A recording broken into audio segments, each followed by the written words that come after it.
Hi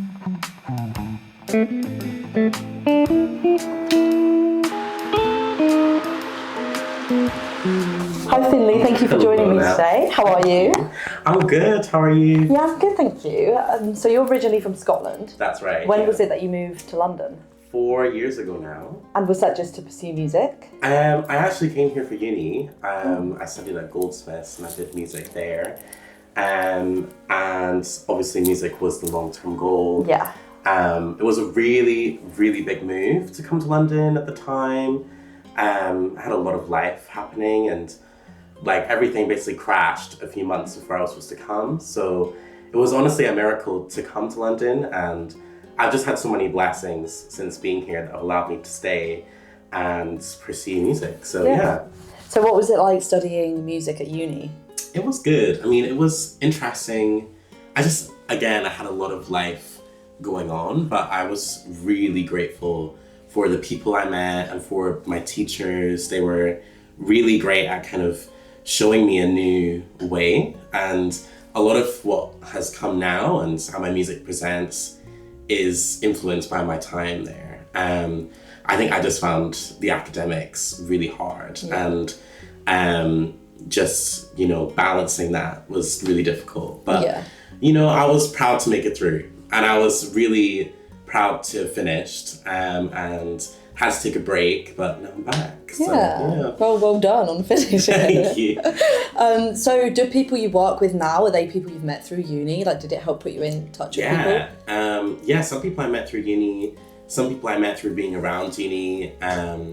My producer I met through someone I met at the post office, which was crazy. And then that was someone I ended up working with long term. But a lot of my close friends really inspire me with kind of their experimentation. Because, I've never saw from that perspective, And I think, it definitely influenced me a lot. Yeah. So how did that happen that you met them at a post office? It was, a bit messy. But so I met this person at a post office, and I was having a rough day and I just needed to do something to my passport or something. And I held the door open for someone and they didn't say thank you. And this person I was leaving and I held the door to the person, and he was like, she was so rude. And I was so ill. I was just like, that's fine. Whatever, people are just like that. And then we got to chatting, and he was a musician, and then he introduced me to his producer, and then all went from there. Crazy. It's all meant to be. All meant to be, exactly. London's a small world. So how does the music scene in Scotland compare to London's? Well, I was really in my very early days. I mean, I'm from a tiny village. I'm from a really small village near Dundee. So, I grew up into like local youth groups and kind of exploring there. Like I did a few performances at cafes, but I hadn't really delved into it. I'd mostly just kind of existed online for a bit. None of that you can find now. Wiped internet, it's gone. But I released an EP when I was 15, and my local community was really supportive, and it was just very wholesome, but it was small. And I think for the niche that I was working, I just hadn't found my way there yet. And I knew that London had the space, and also being a queer person, as much as Dundee has its queer scene, I wanted to grow further and see what else there was, especially from my little village. So yeah. So the EP you released when you were 15, did you produce that yourself and do everything yourself? Yeah. Because that's so young. It was very eventful, let's say. I had a really crap laptop that could not do anything. And I spent like an entire summer really just mixing it and trying to learn how to mix. I was just improvising everything I was doing, and all of my tech didn't really work properly. I did hundreds of takes. I was doing it in like a little cupboard, and I would stay up really late doing the mixes, and I'm trying to understand why I was getting like artifacts, and it's because my computer was shite. But I made do, and then I released it, and my local community loved my one single and nothing else got listened to. But that's okay. That's how it goes sometimes. So yeah. Yeah, do you think you learned a lot from sort of doing that by yourself? Yeah, I learned that I don't want to be a producer. I learned, now I have a lot more pride in producing. Not the whole way. I like stop myself at a certain like polishing level because it's just too much listening to yourself that much. Like I can't do that. So yeah, I definitely learned a lot. And I produced lots of things during lockdown, but never saw a light of day. And listening back, I'm glad they didn't, But all important learning experience, yeah. Yeah. So I saw you a couple of months ago at a gig and you covered Paparazzi by Lady Gaga. Is she someone who has inspired you a lot? You know what, I'll be really honest, not really. I respect Lady Gaga and obviously like she's part of our childhoods. Like Paparazzi and everything, I remember it very well. Just Dance, I was always that's to the lady. I don't remember which one it was, but there was a Lady Gaga song that was always on Just Dance. But Paparazzi more came about, I think one day, it's such a enchanting kind of world she builds in that song. I really like the dynamic she's portraying. And I think I just one day was at the piano and was like playing off a memory I had of the song and just what I could remember of how it goes. And it just kind of grew from there. And I just started to see it in a new light and really enjoyed playing with that dynamic she builds. And I wrote an outro to it. And it was just having a lot of fun, So yeah.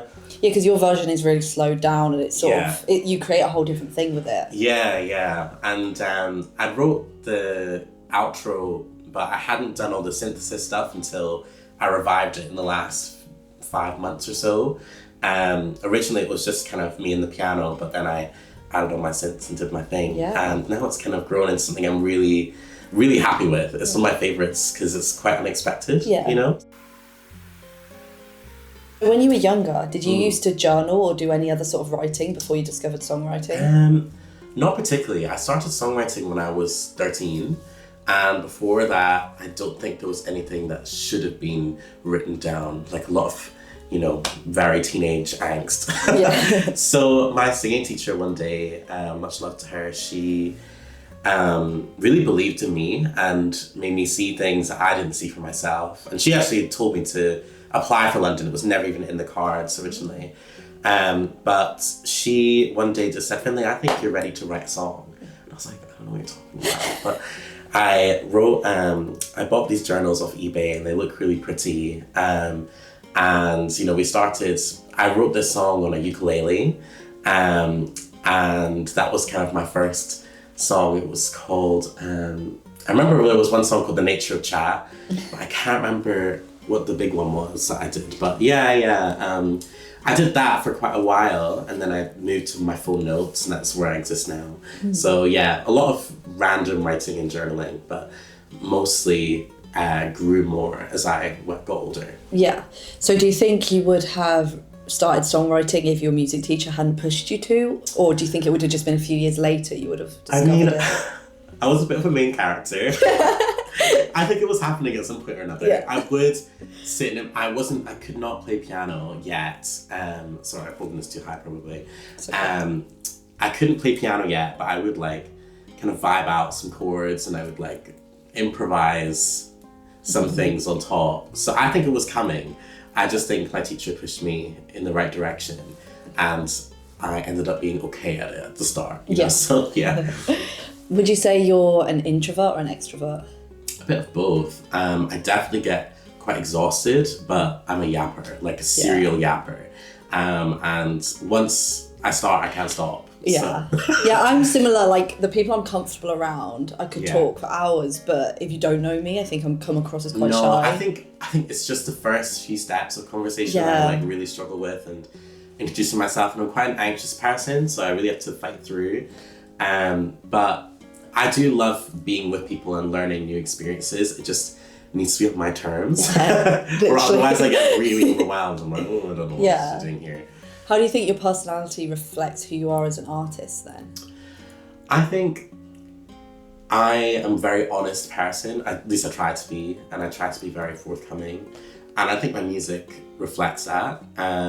I think more in my own head than I do outwardly. Like, I think I take situations and I apply them to myself. Like, how am I impacting this and how can I do better? And I think that's a really through thought in all my music. Is it's very introspective. I'm a very much, like, I sit in my head and I'm always kind of picking apart different things to my detriment at times, but also I think it helps build that kind of atmosphere that I try and, move around in my songs. It's supposed to be kind of a pathway of a psyche and just kind of exploring how we, that kind of thing. Is there a song that always makes you emotional or that means a lot to you? One of mine? Any. Either your own or someone else's. Of other people's, it would be probably Courage by Leanne Havas. I don't know if you know her, but she is my day one. Love her to bits. And she used a song called Courage. And it gave me an idea to write an EP when I first heard it at the time, which I did during lockdown and will never be heard. But I really love that song and it's really special to me. And out of mine, I've got a couple that make me feel really overwhelmed when I hear it. I wrote this song called Love and Loss. And I don't know if it's a very emotional song and I don't really like to play it because it's quite like it's a big one and it's a real mood setter. So I pick and choose very carefully, but I wrote that last year and it really changed the way I think about my head, and just reflecting on a lot of things that I'd never experienced before. So yeah. If you could live in one decade just for the music, which would you pick? Well, that's a hard question. I would love to be in the decade of Diana Ross. Oh, yeah. I would love to have seen her live. I just adore everything about that era. I think a lot of what I'm inspired by comes from a lot of that era. A lot of Motown, a lot of early soul has grown into this beautiful era of like modern soul and jazz. Has been inspired by so much of that era. Also, the 90s, Baduism, Green Eyes by Erykah Badu. Love all of that and the way it's so emotional and introspective.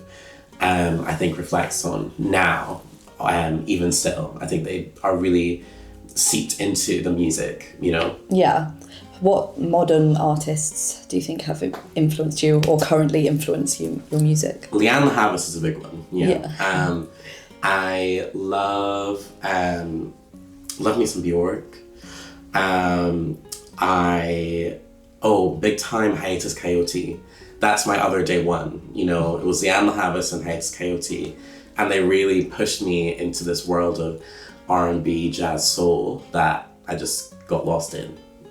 Do you think you make many sacrifices when making and releasing music?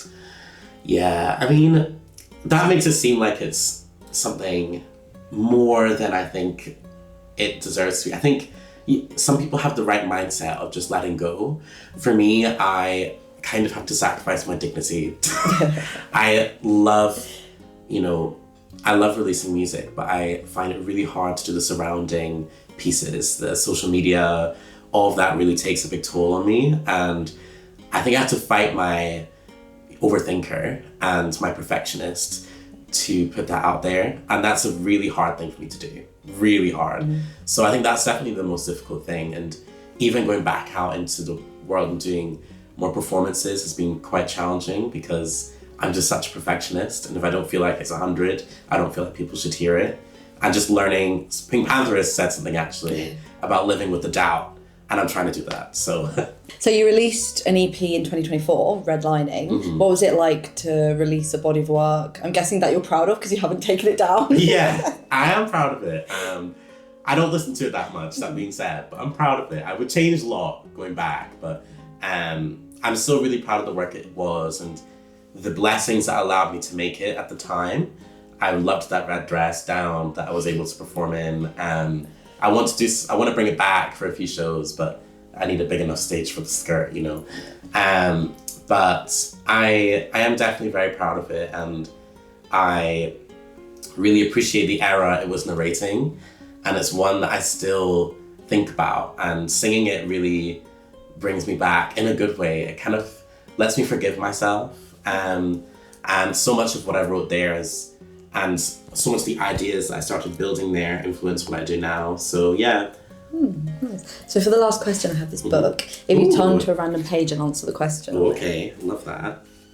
Cats or dogs? Cats. Yes. I'm a huge cat person. I love my cats. Oh, yeah. How many do you have? I have one in Scotland. I had two, but she passed away. She was my daughter. Yeah. She was my child, and I'm still like, you know, the universe has some crimes to... Yeah, this is my cat who passed away recently. Oh, bless. Yeah. It's the worst feeling, I can't lie, but I still miss her so much, but I love my cats. I want to get one in London with my partner, and took some convincing, but then he had a dream about adopting a little kitten called Artemis, and I was like, I've won. I love that. That's so cute. Yeah. So, yeah.